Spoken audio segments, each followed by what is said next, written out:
Hello and welcome you guys to the Spiritual Coder. My name is Amit Yadav and today we will gonna discuss what is singleton design pattern. So let's get started. तो सबसे पहले हम ये समझते हैं कि singleton design pattern को समझने से पहले हमें और क्या चीज़ें पता होना चाहिए। जैसे कि सबसे पहले कि हम जो सिंगलटन है उसको समझने के लिए पहले एक चीज़ बेसिक समझते हैं कि सपोज़ एक क्लास है, क्लास का नाम है ए, ठीक है। अब क्या है, इस क्लास के मैं कितने भी ऑब्जेक्ट बना सकता हूँ। अगर सपोज़ मैं इसका एक ऑब्जेक्ट बना दूँ ए का ए इक्वल्स टू न्यू ए, ऐसे में इसका एक और ऑब्जेक्ट बना दूँ ए का A1 इक्वल्स टू न्यू ए। अब इसके दो ऑब्जेक्ट बन चुके हैं। अगर इसको प्रूफ करना हो, जैसे अगर सपोज़ मुझे प्रूफ करना है कि ये दोनों ऑब्जेक्ट अलग अलग है, कैप्स लॉक एस आउट ए डॉट हैश, ओके। अब क्या होगा, अगर इसके लिए मैं हैश कोड मेथड कॉल करूँ एस आउट, तो उससे अपन ये आइडेंटिफाई कर सकते हैं कि अभी हमने हैश कोड मेथड ओवरराइड नहीं करा है। और अगर सपोज़ डिफरेंट हैश कोड आया, मतलब दो डिफरेंट ऑब्जेक्ट है, अब इसको रन करते हैं अगर हम, तो उससे आप थोड़ा समझ पाएंगे। फिर मैं आपको रखता हूँ कि सिंगलटन डिज़ाइन पैटर्न का क्या मतलब है। दिख रहा है, आप लोग देख सकते हैं कि दो डिफरेंट हैश कोड्स आ रहे हैं, मतलब दोनों ऑब्जेक्ट अलग अलग ही दो ऑब्जेक्ट बने। अब हम चाहते हैं ऐसा है कि कोई एक क्लास है, उसके करस्पॉन्डिंग सिर्फ एक ही ऑब्जेक्ट क्रिएट हो पाए। मतलब हम क्या चाहते हैं कि उस क्लास का एक ही इंस्टांस हो, मतलब उसके मल्टीपल इंस्टांस ना हो। तो उसके लिए सबसे पहले हमको क्या करना होगा, हमको ये जानना है। इसी चीज़ को सिंगलटन पैटर्न या सिंगलटन डिज़ाइन बोलते हैं। मतलब क्या कि किसी क्लास के करस्पॉन्डिंग ऐसा कोड करना कि उसका एक ही ऑब्जेक्ट क्रिएट हो पाए या फिर लिमिटेड ऑब्जेक्ट क्रिएट हो पाए, ठीक है। तो अभी हम क्या कर रहे हैं, हम एक क्लास बनाते हैं, क्लास का नाम रख देते हैं सिंगलटन, जिससे क्या होगा आपको नाम से और थोड़ा ईजी लगेगा। क्लास का नाम रख दिया सिंगलटन। अब हम इस क्लास के अंदर कुछ ऐसा कोड करने वाले कि इस क्लास का सिर्फ एक ही ऑब्जेक्ट क्रिएट हो पाएगा। अब सबसे पहले हम इस चीज़ को करने के लिए हमें क्या करना होगा, हमें करना ये होगा कि हमें इसके अंदर बनाना होगा कंस्ट्रक्टर। तो हमने बनाया क्या, क्लास का कंस्ट्रक्टर सिंगलटन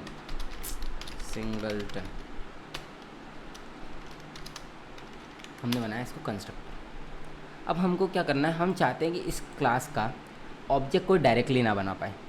हमको क्या चाहना होगा, मतलब हम सबसे पहले क्या करेंगे, हम ऐसा चाहते हैं कि इस क्लास का कोई डायरेक्टली ऑब्जेक्ट ना बना पाए। तो उसके लिए हम क्या करेंगे, हम इसको डिक्लेयर कर देंगे प्राइवेट। अब अगर हमने कंस्ट्रक्टर को प्राइवेट डिक्लेयर कर दिया और सपोज़ किसी ने इस क्लास का ऑब्जेक्ट बनाने की कोशिश करी, singleton S equals to new singleton, तो देखिए आप यहाँ पर ये लिख के बताएगा अभी कि singleton has private access in singleton. मतलब क्या है, आप जिस क्लास का ऑब्जेक्ट बनाना चाह रहे हो उसका जो कंस्ट्रक्टर है वो प्राइवेट है। अगर प्राइवेट कंस्ट्रक्टर है मतलब क्या, उस क्लास का ऑब्जेक्ट उस क्लास के अंदर ही कहीं बन सकता है, ठीक है। तो चलिए इतना हमारा काम हो गया। इसके अंदर कुछ प्रिंट कर लेते हैं ताकि हमारे लिए और इजी हो जाए। तो इसके अंदर प्रिंट कर देते हैं सिंगलटन कंस्ट्रक्टर, ठीक है। इसके अंदर हमने प्रिंट कर दिया सिंगलटन कंस्ट्रक्टर। मतलब जब भी कंस्ट्रक्टर कॉल होगा तो हमको जो प्रिंट होगा आउटपुट मिलेगा वो मिलेगा सिंगलटन कंस्ट्रक्टर, ठीक है। इतना काम तो हो गया।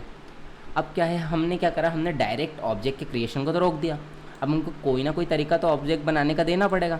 तो हम क्या करेंगे, हम इनको एक तरीका देंगे जिससे ये ऑब्जेक्ट को बना सके। और वो तरीका क्या होगा, हम एक ऑब्जेक्ट मेथड बनाएंगे। मैंने मेथड का नाम रख दिया गेट ऑब्जेक्ट, ठीक है। अभी मैंने मेथड का रिटर्न टाइप वगैरह मेंशन नहीं करा है, अब उसको करते हैं। हम क्या करेंगे, एक मेथड बनाएंगे, उस मेथड का नाम रख दिया गेट ऑब्जेक्ट। अब किसी को भी अगर इस क्लास का ऑब्जेक्ट चाहिए तो वो क्या करेगा, इस मेथड को यूज़ करेगा ऑब्जेक्ट के लिए। जैसे अभी तक डायरेक्ट ऑब्जेक्ट बना रहे थे, अगर अब आपको ऑब्जेक्ट चाहिए तो आप डायरेक्ट नहीं बना सकते, आपको इस मेथड को कॉल करना पड़ेगा। ये मेथड आपको ऑब्जेक्ट ला के देगी। अब अगर ये मेथड ऑब्जेक्ट ला के देने वाली है तो हमको इसका रिटर्न टाइप क्या रखना पड़ेगा, सिंगलटन। अगर ये मेथड हमको सिंगलटन क्लास का ऑब्जेक्ट ला के देने वाली है, इसलिए हमने इसका रिटर्न टाइप रख दिया सिंगलटन। अब अगर हमने इस मेथड को रखा इंस्टांस मेथड, सपोज़ इस मेथड को हमने स्टैटिक ना डिक्लेयर करते हुए इंस्टांस मेथड रखा, तो क्या होगा, हमको इस मेथड को कॉल करने के लिए तो ऑब्जेक्ट लगेगा, तो फिर तो कोई इसको एक्सेस ही नहीं कर पाएगा। तो इसलिए हम चाहते हैं कि इसको कोई भी बिना ऑब्जेक्ट के एक्सेस कर पाए, इसलिए हम इसको स्टैटिक डिक्लेयर कर रहे हैं। हमने क्या डिक्लेयर कर दिया, इसको स्टैटिक। और अगर आपको पता है ऐसे मेथड को पब्लिक डिक्लेयर करना एक अच्छी बेस्ट प्रैक्टिस होती है, इसलिए हम इसको पब्लिक डिक्लेयर करें ताकि इसको कोई कहीं से भी एक्सेस कर पाए। अब इतनी चीज़ भी समझ में आई कि सिंगलटन इसलिए क्योंकि एक सिंगलटन क्लास का ऑब्जेक्ट रिटर्न करने वाली है, गेट ऑब्जेक्ट इसका नाम है, स्टैटिक इसलिए रखा कि ताकि कोई भी इसको बिना ऑब्जेक्ट के एक्सेस कर पाए। और पब्लिक आप, ताकि इसको कहीं से भी कॉल कर पाए। अब हमने क्या करा, इस मेथड के अंदर लिख दिया रिटर्न न्यू सिंगलटन। अब अभी क्या कर रही है, अभी ये मेथड इस क्लास को ऑब्जेक्ट बना बना के रिटर्न कर रही है। लेकिन अभी क्या कोड करा है हमने कुछ इस टाइप का कोड करा है कि जितनी बार गेट ऑब्जेक्ट मेथड कॉल होगी उतनी बार एक नया ऑब्जेक्ट क्रिएट होगा। जितनी बार गेट ऑब्जेक्ट मेथड कॉल होगी उतनी बार एक नया ऑब्जेक्ट क्रिएट होगा।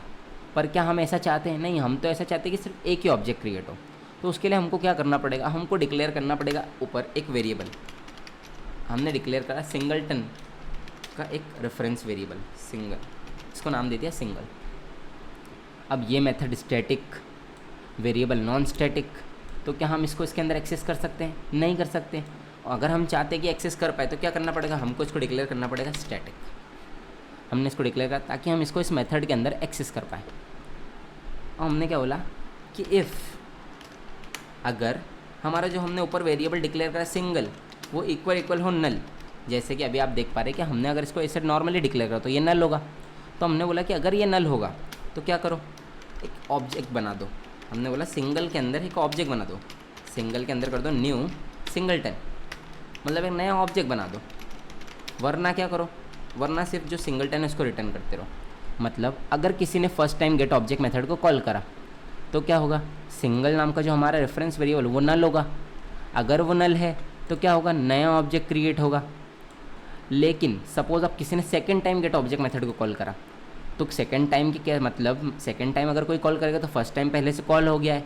फर्स्ट टाइम पहले से कॉल हो गया मतलब सिंगल के अंदर ऑब्जेक्ट होगा। सिंगल के अंदर ऑब्जेक्ट होगा तो इफ़ तो नहीं चलेगा, इफ़ नहीं चलेगा तो वही पुराना वाला ऑब्जेक्ट रिटर्न हो जाएगा वापस से। अब इसको हम प्रूफ करते हैं। इसको प्रूफ करने के लिए हम क्या करते हैं, सबसे पहले रेफरेंस वेरिएबल लेते हैं singleton S equals to singleton की गेट ऑब्जेक्ट मेथड को कॉल कर लेते हैं। ऐसे ही हमने फिर से सिंगलटन यूज़ करा और नाम दे दिया S1 इक्वल्स टू सिंगलटन की फिर से मेथड को कॉल कर लेते गेट ऑब्जेक्ट को। अब हमने 2 बार मेथड को कॉल करा है। अगर हमारा पैटर्न सिंगलटन फॉलो हुआ होगा तो दोनों टाइम सेम हैश कोड आएगा, और अगर ऐसा फॉलो नहीं होगा तो डिफरेंट हैश कोड आएगा। तो उसको भी कर देते हैं S out S dot hash code and S out S1 dot hash code. अब अगर मैं इस कोड को रन करूं और सेम हैश कोड आया, मतलब हमारा सिंगलटन पैटर्न फॉलो हो चुका है। अब कोई भी कितनी बार भी ऑब्जेक्ट की डिमांड करेगा, मतलब कोई भी कितनी बार भी गेट ऑब्जेक्ट को मेथड कॉल करेगा, एक ही ऑब्जेक्ट आएगा हर बार।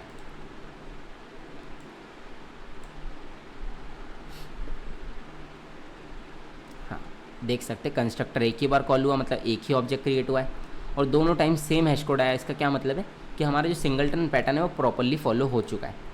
अब सिंगलटन डिज़ाइन, सिंगलटन पैटर्न या सिंगलटन क्लास, इंटरव्यू में आपसे तीनों में से कुछ भी पूछे, तीनों का मतलब यही है कि ऐसा डिज़ाइन फॉलो करना कि क्लास का सिर्फ एक ही ऑब्जेक्ट क्रिएट हो पाए। अब डिज़ाइन फॉलो करने के अंदर क्या क्या चीज़ें हैं, डिज़ाइन फॉलो करने के अंदर पहली चीज़ है कि आपको क्लास के अंदर जो कंस्ट्रक्टर उसको करना है प्राइवेट, पहला पॉइंट। दूसरा पॉइंट है कि आपको उस क्लास के अंदर एक फैक्ट्री मेथड बनाना है। ये मेथड जो है ना, इसी को फैक्ट्री मेथड बोला है। अब फैक्ट्री मेथड का क्या मतलब है कि हमें एक स्टैटिक मेथड बनानी है जो खुद की क्लास के ऑब्जेक्ट को रिटर्न कर रही हो। मेथड का नाम आप कुछ भी रख सकते हो। फैक्ट्री मेथड का क्या मतलब है, एक हमें स्टैटिक मेथड बनानी है जो खुद की क्लास का ऑब्जेक्ट रिटर्न कर रही हो। अब इसके अंदर आपका डिज़ाइन पैटर्न आप फॉलो करेंगे कि जिस तरीके से ऑब्जेक्ट क्रिएट हो। साथ ही साथ हमको जो तीसरी चीज़ की नीड पड़ेगी वो पड़ेगी हमारा एक स्टैटिक सिंगलटन वेरिएबल। तो आई थिंक आप समझ पाएंगे कि सिंगलटन डिज़ाइन पैटर्न क्या है। कुछ इस तरीके से कोड करना कि क्लास का डायरेक्ट ऑब्जेक्ट ना क्रिएट हो पाए, और जिस भी तरीके से हम ऑब्जेक्ट को डिमांड करेंगे उससे सिंगलटन टाइप का ही ऑब्जेक्ट क्रिएट हो, मतलब एक ही ऑब्जेक्ट हर बार यूज़ हो पाए। तो आई थिंक आप इस चीज़ को समझ पाएंगे। अब जो नेक्स्ट चीज़ हमको समझनी है कि ये जो तरीका हमने फॉलो करा है इसको बोलते हैं लेज़ी इनिशियलाइजेशन। अब इसको लेज़ी इनिशियलाइजेशन क्यों बोलते हैं उसको भी समझाते हैं। उसको समझाने के लिए हम यूज़ कर रहे हैं स्टैटिक ब्लॉक। अब जिन लोगों ने स्टैटिक ब्लॉक को पढ़ा होगा उनको पता होगा कि स्टैटिक ब्लॉक कब कॉल होता है। स्टैटिक ब्लॉक कॉल होता है क्लास लोडिंग के टाइम। अब जिन लोगों ने भी स्टैटिक ब्लॉक को पढ़ा होगा उनको पता होगा कि स्टैटिक ब्लॉक क्लास लोडिंग के टाइम होता है कॉल। और अभी ऑब्जेक्ट कब बन रहा है, जब कोई गेट ऑब्जेक्ट मेथड को कॉल करेगा। तो जब ये static block first time run होगा तो क्या लगता है आपको, ये जो सिंगल टाइप का वेरिएबल है ये तो नल होगा, तो उसके करस्पॉन्डिंग नल आना चाहिए। अब मैं इसको रन करता हूँ तो आप समझ पाएंगे कि देखिए एक बार नल प्रिंट होगा, फर्स्ट टाइम में जो ऑब्जेक्ट को हम प्रिंट कर रहे होंगे तो नल प्रिंट होगा। मतलब पहली बार ऑब्जेक्ट कब बनेगा, जब कोई डिमांड करेगा। डिमांड करेगा मतलब गेट ऑब्जेक्ट मेथड को कॉल करेगा, तभी फर्स्ट टाइम ऑब्जेक्ट बनेगा। अगर मैं इसको रन करता हूँ तो आप वो चीज़ अच्छे समझ पाएंगे।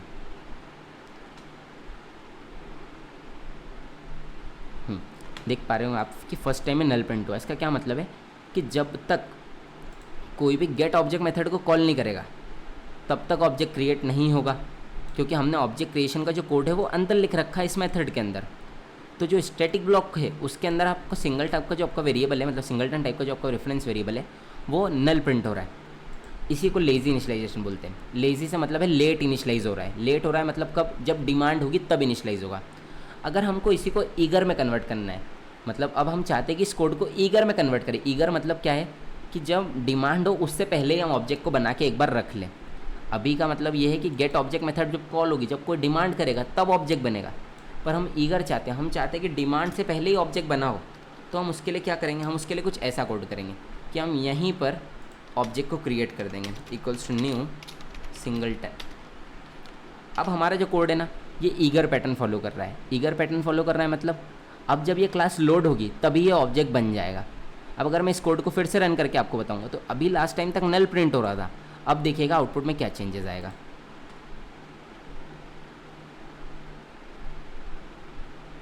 अब देखिए सबसे पहले जब ये चीज़ कॉल होगी तो कंस्ट्रक्टर चल जाएगा, इसलिए सिंगलटन कंस्ट्रक्टर प्रिंट हो गया। देन स्टैटिक ब्लॉक के अंदर कारण सिंगल टाइप का ये जो सिस्टम डॉट आउटडॉट प्रिंट करवा रहे हैं, इससे ये सिंगलटन ऑब्जेक्ट है वो प्रिंट हो गया। और अगर आपको पता होगा ऑब्जेक्ट के प्रिंट करने पे टू स्ट्रिंग मेथड कॉल होती है और उसी के फॉर्मेट में आउटपुट आया है। और नेक्स्ट जो हमारे दोनों ऑब्जेक्ट हमने प्रिंट कराए थे हमारी मेन मेथड के अंदर, उनके करस्पॉन्डिंग हैश कोड वो प्रिंट हो गए। तो आई थिंक इससे आप समझ पाएंगे कि लेज़ी और ईगर से क्या मतलब है। अब सबसे पहले समझते हैं कि सिंगलटन पैटर्न का यूज़ क्या है, इसे कहाँ आप यूज़ करेंगे, इसकी नीड कब पड़ेगी। और जैसे कि अगर मैं इसके लिए एक एग्जांपल रखूँ तो सपोज़ आप सोचिए कि आप डेटाबेस की कोडिंग कर रहे हैं। अब अगर आप डेटाबेस की कोडिंग नॉर्मली किसी क्लास में कर देंगे और उस क्लास के मल्टीपल ऑब्जेक्ट्स क्रिएट होंगे तो डेटाबेस की जो कनेक्टिविटी वो मल्टीपल टाइम कॉल होगी, मतलब जो कनेक्शन होगा डेटाबेस से वो मल्टीपल टाइम क्रिएट होगा। तो इससे क्या होगा, आपका जो सॉफ्टवेयर है ना वो स्लो हो जाएगा, क्योंकि आपको पता होगा कि डेटाबेस से जो कनेक्टिविटी होती है वो बहुत हेवी होती है। और ऐसे अगर हम मल्टीपल टाइम डेटाबेस से कनेक्शन करने की कोशिश करेंगे तो हमारा सॉफ्टवेयर स्लो हो जाएगा। तो हम वहाँ यही चाहेंगे कि हमारी जो भी डेटाबेस के करस्पॉन्डिंग क्लास है उसका एक ही ऑब्जेक्ट क्रिएट हो, ताकि डेटाबेस से सिर्फ एक ही टाइम कनेक्शन हो। तो ऐसे केसेस में हम सिंगलटन का यूज़ करते हैं।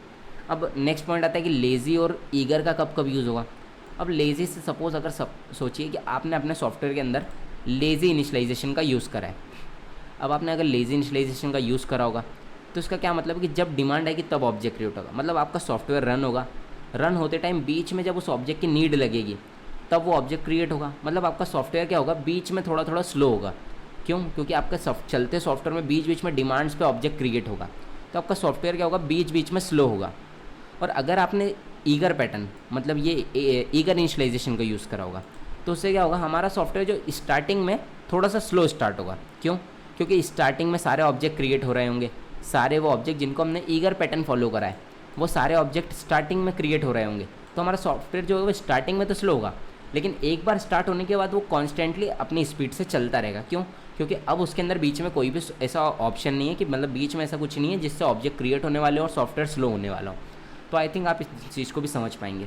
अब इन दोनों का यूज़ कब होगा ये आपके सॉफ्टवेयर पर डिपेंड करता है कि आप किस सिचुएशन में आप किस तरीके से सॉफ्टवेयर बना रहे हैं, उस पर डिपेंड करेगा कि आप किसको कब फॉलो करते हैं। तो आई थिंक आप इस चीज़ को अच्छे समझ पाएंगे। अब बेसिकली ये चीज़ मेरा पढ़ाने का मोटिव क्या था, ये मेरे पढ़ाने का मोटिव ये था कि जब हम स्प्रिंग पढ़ेंगे तो स्प्रिंग के अंदर सिंगलटन बहुत यूज़ होता है, स्प्रिंग के अंदर लेज़ी इनिशियलाइजेशन भी होता है, स्प्रिंग के अंदर ईगर इनिशियलाइजेशन होता है और इन चीज़ों का यूज़ होता है। इसी पर्पज़ से मैं ये सीरीज़ चला रहा हूँ। जो मैंने कपलिंग पढ़ाई थी वो भी स्प्रिंग के चक्कर में ही पढ़ाई थी, मतलब स्प्रिंग के पढ़ने से पहले आपको जो बेसिक्स आना चाहिए उसके लिए ही पढ़ाई थी। और जो मैं सिंगलटन भी अभी मैंने पढ़ाई, ये आपको इसीलिए पढ़ाया ताकि आप स्प्रिंग का बेसिक्स जान पाएँ, क्योंकि स्प्रिंग के अंदर ये चीज़ें यूज़ होने वाली है। तो अगर आप चाहते कि स्प्रिंग आपको अच्छे से आए तो इस सीरीज़ को स्टार्टिंग से पूरा फॉलो करें ताकि आप बेसिक भी पढ़ते चले साथ में। तो आई थिंक आप ये समझ पाए होंगे। वीडियो को लाइक करें, चैनल को सब्सक्राइब करें और वीडियो में कमेंट करें अब आप जो भी नेक्स्ट पढ़ना चाहते हैं।